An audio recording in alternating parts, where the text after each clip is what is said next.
Corona virus ಮತ್ತು lockdown ಹಿನ್ನೆಲೆಯಲ್ಲಿ ದಕ್ಷಿಣ ಕನ್ನಡ ಜಿಲ್ಲೆಯ ವಿವಿಧ ಕಡೆ ಬಾಕಿಯಾಗಿದ್ದ ಜಾರ್ಖಂಡ್ ಮೂಲದ ಸುಮಾರು 1200 ವಲಸೆ ಕಾರ್ಮಿಕರು ಶನಿವಾರ ರಾತ್ರಿ ಮಂಗಳೂರು ರೈಲು ನಿಲ್ದಾಣದಿಂದ ಪಯಣ ಬೆಳೆಸಿದರು.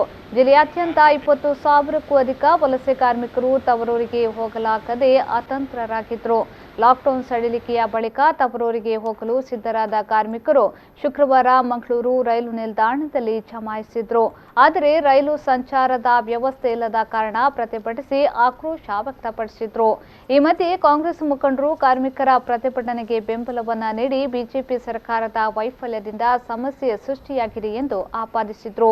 ಈ ಮಧ್ಯೆ ಉತ್ತರ ಭಾರತ ಸೇರಿದಂತೆ ಹೊರ ರಾಜ್ಯಗಳಿಗೆ ಸಂಚರಿಸುವ ಪ್ರಯಾಣಿಕರಿಗೆ ರೈಲು ಪ್ರಯಾಣ ಶನಿವಾರದಿಂದ ಆರಂಭಗೊಂಡಿದೆ ಎಂದು ಜಿಲ್ಲಾಧಿಕಾರಿ ತಿಳಿಸಿದ್ದಾರೆ.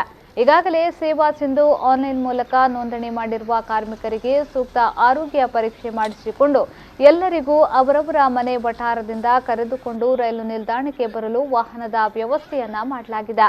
ಅದರಂತೆ ಶನಿವಾರ ಜಾರ್ಖಂಡ್ ಮೂಲದ ಕಾರ್ಮಿಕರನ್ನ ರೈಲು ನಿಲ್ದಾಣಕ್ಕೆ ಕರೆತಂದು ಅಗತ್ಯ ಪರೀಕ್ಷೆ ನಡೆಸಿ ಕಳಿಸಿಕೊಡಲಾಗಿದೆ. ಸಂಸದ ನಳಿನ್ ಕುಮಾರ್ ಕಟೀಲ್ ಮತ್ತು ಶಾಸಕ ವೇದವ್ಯಾಸ್ ಕಾಮತ್ ರೈಲು ನಿಲ್ದಾಣದಲ್ಲಿ ಕಾರ್ಮಿಕರ ಯೋಗಕ್ಷೇಮವನ್ನ ವಿಚಾರಿಸಿದ್ರು.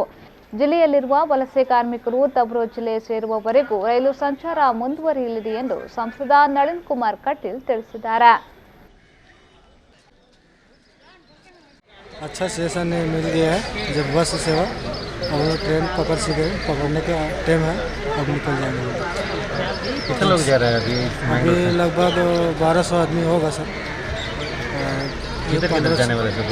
इधर से हम लोग आए सूरतकल से, उधर से सूरतकल से भी हम लोग अभी मैंगलोर जंक्शन आए हैं। कितना चार्ज लगेगा आपका? ये तो नहीं बता सकते। कितना टोटल टिकट चार्ज कितना है? रेलवे टिकट हम लोग का 1000 रुपये लगा।